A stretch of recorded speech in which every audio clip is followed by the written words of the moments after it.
Hey, bro. Can you hear me? Yeah, I can hear you. All right. It hung up for some reason. I don't know. Very No strange. video Okay. though. You got video? I got video. Yeah. Hold on. Bing. Chat. Sorry. Okay. Video. Okay. Video. Bing. How's that? Yeah, perfect. All right. All right. Let's go. You ready? Yeah, I'm ready. All Let right. me, what are we talking about today? And then Did you watch all the fights? whatever else.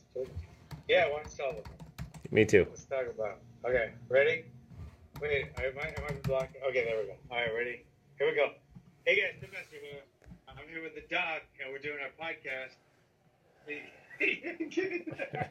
What's up, John?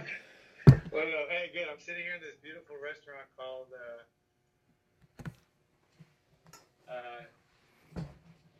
Okay, if you're in the Kona side of Big Island, well, it's not really Kona though. What is this part called? Kohala. Kohala. If you're on the Kohala side of the Big Island, Daylight Mind Restaurant, oh my, cafe. I just had a great meal. I'm telling you right now, and they have internet. But they have a great, and I'm gonna have some coffee right now too. I'll tell you how that is. But yeah, so I'm here because my mom fell. She broke her hip. Just to kind of be here for her and just to hang out with her. And I got to meet some of her friends and other my friends, and uh, it's a family trip, Ohana. I'm working out while I'm here. I got some good walks because right out my mom's door, it goes downhill for like I don't know a couple miles, but it's pretty steep. And then coming back up is it's a workout. So I did that a couple days. Did a bunch of other calisthenic workouts, and I did watch the UFC 30. So let's get right in and talk about that. First of all, it went exactly how I thought it would go. Half. Well, not half. Like three quarters. Like 75% of me thought that was Daniel Cormier was just gonna kind of not play with Derrick Lewis, but he kind of played with him and then he just put him to sleep. So I kind of thought it was gonna end like that, but there was always that 15, 20, 25% that Derrick Lewis is going to land one of his power knockout shots, which he came pretty close to. Am I too loud right now? Almost came. He almost did. He came kind of close a couple times. But Daniel Cormier is such a great fighter. It's like in his DNA. I mean, he moves when he has to move, and his takedowns are. I mean, they're the top of the top of the game, and then his submission game. I mean, he's an Olympic wrestler, but he has submissions. Like, what do you think about it? Well, you just cut out. So I thought the fight went exactly like everyone thought the fight was going to go. Um, but the one neat thing to see was, man, DC never looked phased. I mean, to get in the ring with someone that dangerous and to not look nervous or look phased about what he was doing, it was pretty impressive. It was an impressive performance by the champion to just get in the ring with someone that much bigger than him and never look like he was intimidated. He was pretty cool under pressure, I thought. I think he's cool and classy, and I think he's a very classy fighter. He's a classy man. He's a great father. He's a great husband. He's a great family man. He's a great humanitarian. I mean, he's a wrestling teacher. I mean, he's just a great guy, and he's smart as shit. And now he's an announcer on UFC for Fox. So the guy's a multi-talented, unbelievable guy. He's like, okay, this is what he's like. He's like a male version of Oprah Winfrey. Okay. I don't even know where that came from. And I don't even like Oprah Winfrey at all. But I don't even know. Sorry, DC. Yeah, that was kind of low. Just, Anyway, multitask. it was Because he's multifaceted. it was a night of good fights. I thought they were all middleweight fights in the main card, except for that main event. But Yeah. it seemed like, as far as the crowd was concerned, they didn't like that last fight a whole lot. I mean, just, a lot of it was him on the ground, and I think it played out exactly like most people probably expected it would play out. And DC just took control of the fight and won the fight. So Yeah. I don't think there's a lot to say about that fight. No. Well, what else? You watched the whole card? The other fights were the first fight on the main card was Brunson and Adesanya. Israel Adesanya and Derrick Brunson. I think Israel is much better than people think he is because he's flashy, but he looks small for a middleweight. But he obviously has the knockout power. We all saw what happened. So he has a knockout punch, a knockout kick. He has the speed of a welterweight, but the power of a middleweight. And so I think we're going to see him fighting for a title within the next 18 months. He's now 15-0. That guy. 15-0. 15-0. He's got 4 or 5 fights in the UFC. I think the most impressive thing for me to watch about him was how accurate he was. He's so accurate in his striking. He is so accurate. Yeah. He's accurate and he's powerful. He's accurate and he's very powerful. I love watching him fight. A little showboaty for me at times, but I think his accuracy and his power and his skill makes up for it. So. I thought you would have liked his dancing. I thought that would have been your favorite part. I like the dancing part. It just sometimes I hate when it doesn't come off respectful, and that's the only part that bothers me. And I did love his dancing moves, but I thought they could have been. I don't think they liked each other because they were going bickering back and forth during the fight. Yeah, they were. He thought that.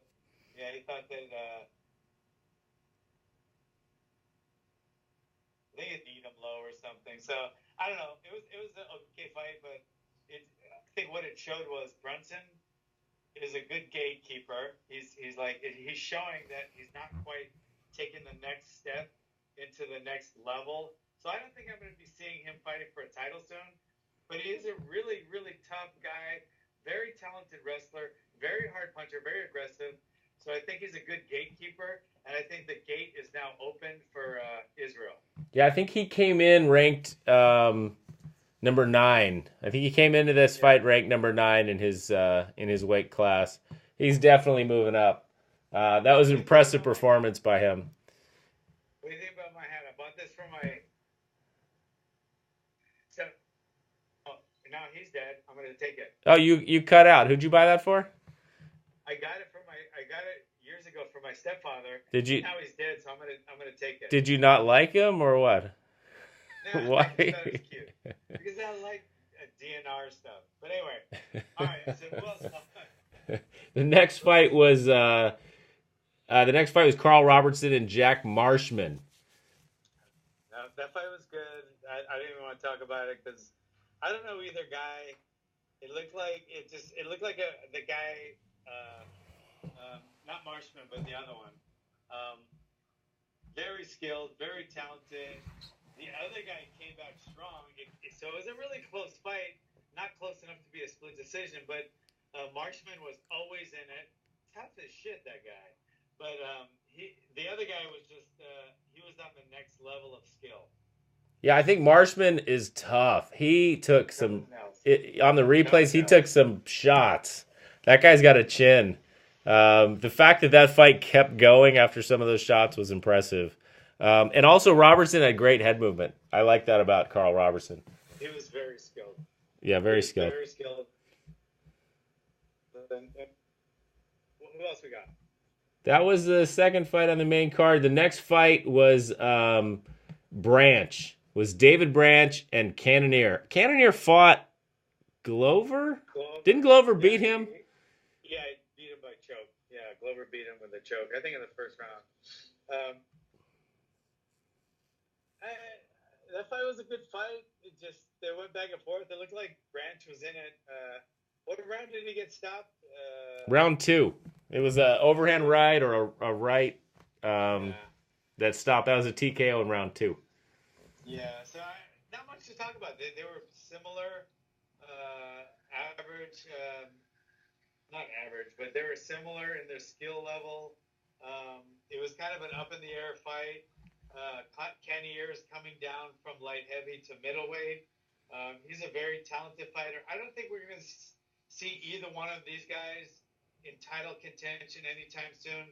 But with that said, they're both tough as nails, and anything could happen. They could pick up a new skill set or maybe train, do something different. But right now, they're both very capable top 10 fighters, and they're going to be top 10 fighters for a while. But I just don't see that either one of them as being title holders, but they're both tough as nails. Cannonier did get a performance of the night for that performance. He Yeah. did. So did Adesanya got the other one, which I think was very well deserved. Oh shit, yeah. They both. And you know what's good about that? The fighter makes $50,000 above what he would have made anyway. So he gets his show bonus, his show pay, his win pay, and when they get fight of the night or performance of the night, that means they're making an extra $50,000, which I really like. Yeah, so I didn't know. Anyway, Cannonier got that as well for that fight. The next fight was the fight of the night. That was Jacare, the alligator, or the gator, or whatever he is, against Chris Weidman. Yeah.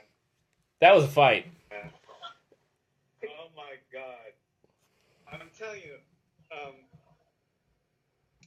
both of those guys are so fucking good. Either one of them could be champion. They are both championship level fighters. Chris Weidman obviously was the champion, and Jacare has been in title contention for quite some time. They're both that fight was so close going into the knockout that they're unbelievable. And Weidman's wife is from Hawaii. She's actually from the main island, Oahu. She's from Waianae. So for all you locals out there, any Hawaiians out there, she's from Chris Weidman's wife is a local from Waianae. Just FYI. FYI. All right, that fight though, back and forth fight. I thought that was a great fight. You know what I liked is Jacare comes out first. He gets in. He comes in the ring, and then when Chris Weidman's getting announced, Jacare's there clapping for him as he's coming in the ring. I just love that. I'm going to tell you something. Both of those guys are such sweethearts. They're both such classy, nice, talented guys. Chris Weidman is an Olympic wrestler, actual Olympic wrestler, and freaking Jacare is probably the best jiu-jitsu fighter in the UFC. So, we didn't get to see it. We didn't see it. I know. That's what I was going to say. They're two of the best grapplers in the UFC, but all they like to do is throw their hands. That's how exciting they are. They're the best grapplers, but they rather just punch. And that was a beautiful knockout. You know what ended that fight? You know what changed that whole fight? Does anybody like my hat? I haven't heard one person comment on my hat yet out there. But anyway, it was the liver shots that Jacare was landing over and over that made the biggest difference. I think he landed that liver shot. You didn't see it double over Chris Weidman at all, but it was hurting. I'm telling you right now, I know this for a fact. I've been there probably close to 300 times. That liver shot was hurting Chris Weidman. Was that a kick? No, it was a punch. Oh, okay. And, it didn't look like that much, but I could tell it was making a difference. And then right at the end, right when the fight ended, before the right hand landed, Jacare landed a perfect liver shot, and I could see it in Weidman's face. If you guys want, go back and watch the fight. Watch right before the end, that liver shot lands. You could see Chris Weidman's face like, oh fuck, and then all of a sudden, the right hand landed. It landed on his forehead. Yeah, I'd put him out though. The end of that fight, Jacare just wouldn't hit him again. He's out, and he just stood there. Oh my God, did you see that? Yeah, that was great. I like that. I know most fighters would jump on him and keep hitting him until the ref pulled him off. Yeah. I don't think they should. I think they should do what Jacare did. I have mixed feelings about that, but it does show it showed so much class by Jacare. Jacare hit him and stood over him. What's his name? Dan. It was right? Mergliata. Yeah. Margaleta. He was on the other side of the cage. Jacare could have hit him before Mergliata got. But he didn't. He just stood there, and then when Mergliata got there, he said, "Hey, can you stop it?" And then Mergliata said, "No, keep going." So Jacare was forced to hit him like 3 more times.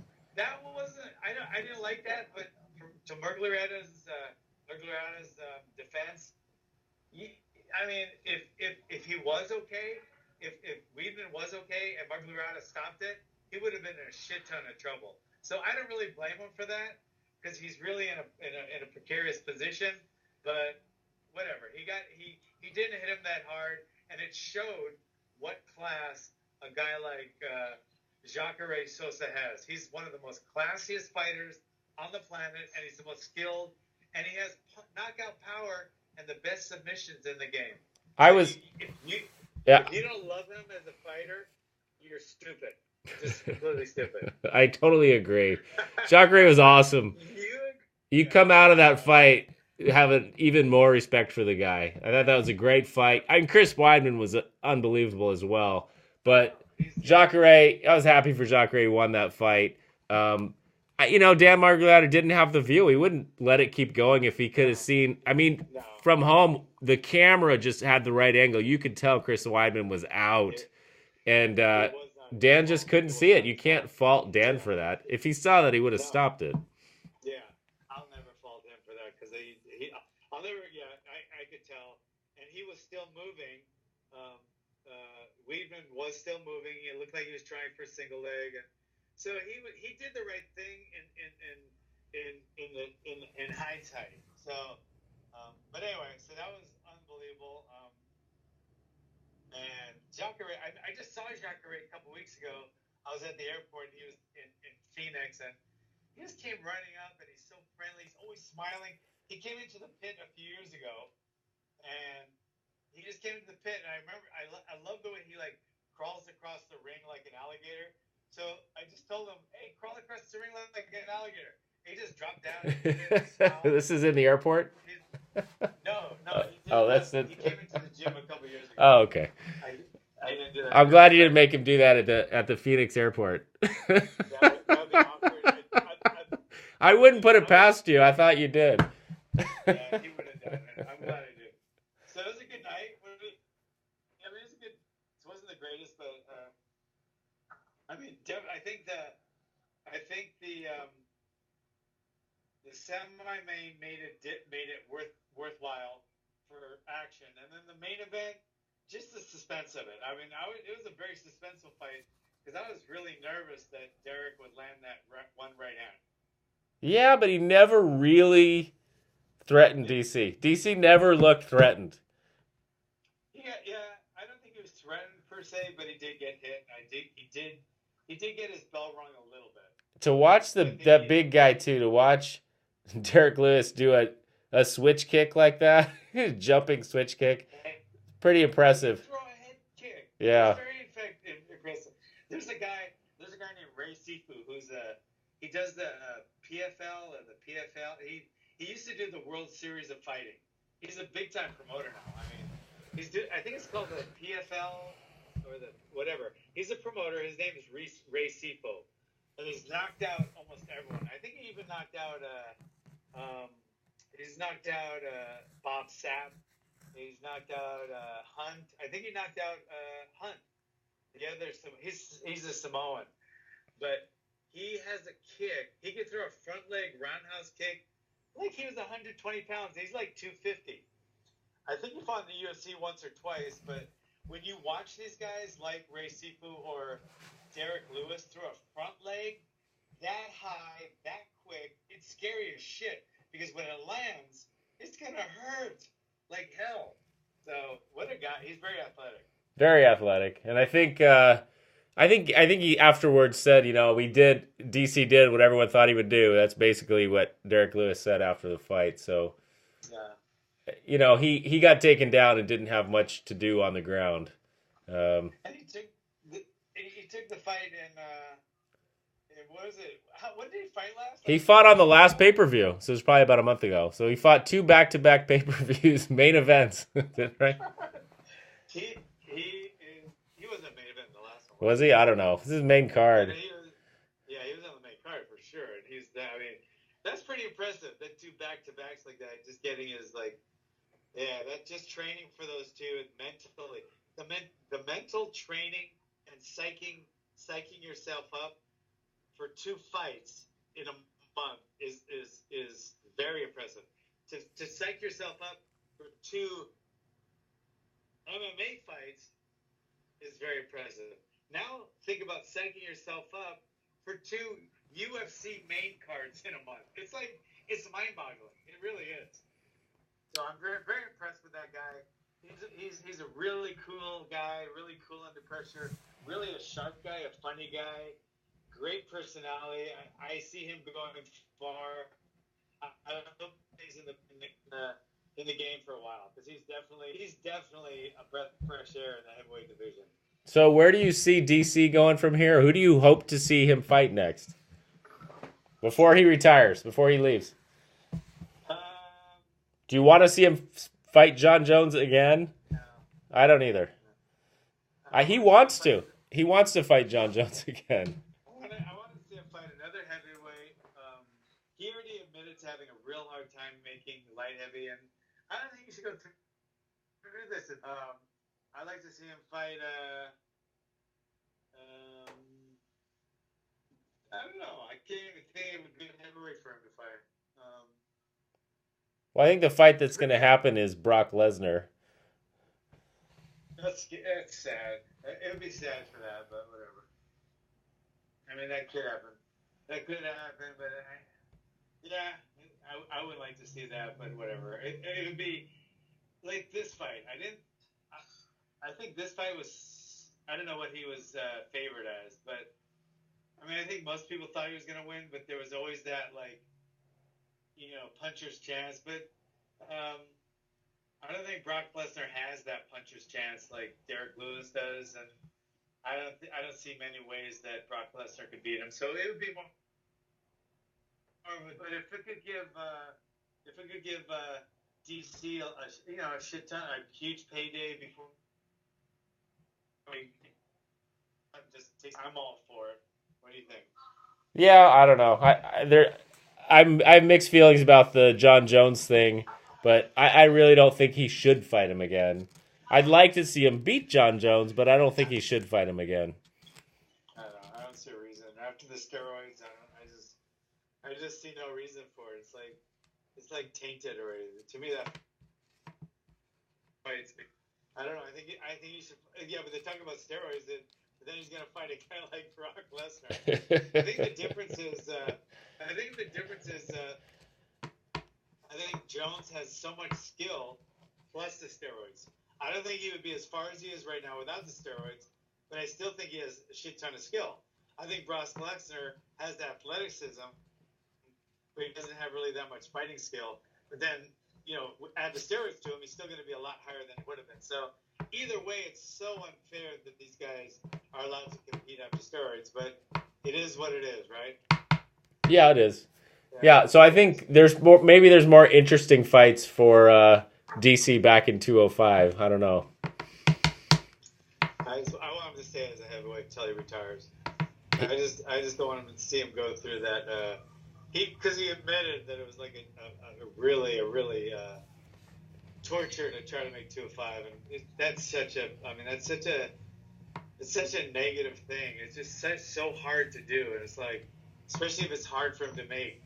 People, even when it's really not that hard to make and just kind of hard, it's still a painful experience cutting weight. So for someone like DC that it's really, really hard, it's a very painful experience. I don't want anyone to go through that, but whatever. What else going on? What's going on in the ghetto? What else we got coming up? What's the next fight?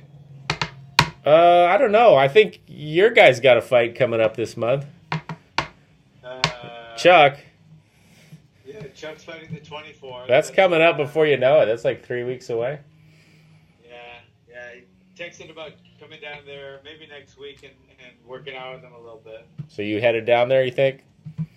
Yeah, I got a plan. I got to see what's going on. I'll get back to him if he has a specific date, and I'll do it. But whatever, I'm here for him if he needs me, and if not, I'm fine with it. I wish him the best, and if he needs me for anything, I'll be there in a second. Whether it's a corner or just working with him a little on his training. I'm to help him with this, but he might have a great camp right now. Like I think Court McGee, one of the best things he did was find Mark Montoya. I think he has a great time training. I think he has a great base with me, and we have some really good training. We still, talk on the phone every week. But I think he has a really good base of jiu-jitsu and stuff with Rob Hadley over at Absolute and Mark Montoya, him and Steven Seiler, the Mark Montoya camp. I think it's worked wonders for his career, and I think it's going to be the difference in the end of his career, where I think he's going to realize his potential, like he did, for a couple of his fights, mainly the UFC Ultimate Fighter finals, and then a couple of his early fights. You could see Court McGee, but then his fights of late haven't been as they haven't showed his full potential. And I think this last fight did a lot more. I think beating a guy like what's his name?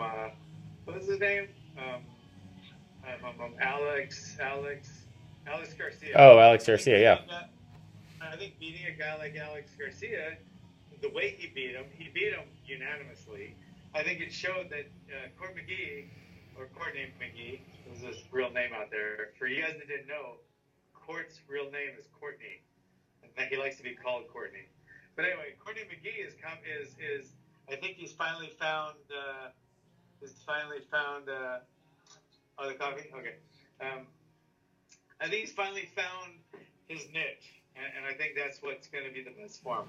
I think working with me, working with Rob, but now working with Montoya, it's like the catalyst, and I think he's a guy like Montoya has put it all together, and I think Court's going to find his way into the top 10 real soon.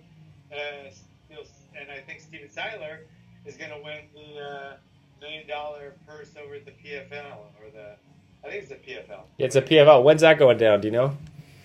No, I have no idea. But that's all. That's all I got to say. So when are you headed back, man? I'm going to head back morning early. It's just great here. My buddy Sabu. Say hi, Sabu. What's going on, man? He's actually he said Bob. He said this is my mom's next door neighbor, and then they're really good friends. So he's a local guy that's from the mainland that's lived here for years. So he's a local Howley. We're just hanging out, getting a little lunch, and we're gonna go back, take care of my mom, make sure she's doing everything right. Sounds like she's doing pretty well. Yeah, she's 2 weeks out of surgery, and she's walking around with her walker, and she's doing good. Token on her papilolo, and she's feeling good. Well, I don't know if I can say that. I don't think it's quite legal there. I don't know. Oh, she has a card. Never mind, it is legal. So she has a card. So that's her that's her relaxing, and so her life is good. Well, good. It looks nice. It looks nice there, man. It looks like a postcard. Here it's dark at 5 o'clock. It was dark when we started this podcast. It was already dark here. Oh my God. That is such a crime. The daylight savings thing is such a crime. Who's in charge of that? It's on the ballot, man. Tomorrow. Oh, I can't do my It's called vote. It's called voting. I know, but I'm here. Okay, how do I vote here? Vote here. It's too late, man. Absentee ballot. I think it's too late. Yeah, I know. I got one in the mail, so I gotta figure out how to print it out and stuff. I thought I could just do it online. I don't think so. Yeah. Oh, well, if I don't, vote twice for me then. Yeah. No comment. All right, No guys. comment, man. So we'll be back next week, and I'll be back home next week, and we'll be doing our podcast from our regular studio. We have a great studio back home. It's where I am. It costs us a lot of money. I know it's cost us a lot of money, but it is what it is. So we can give you guys a better podcast. One of the best podcasts in the world, by the way, guys. All right. John, take it easy, man. Have a good trip home.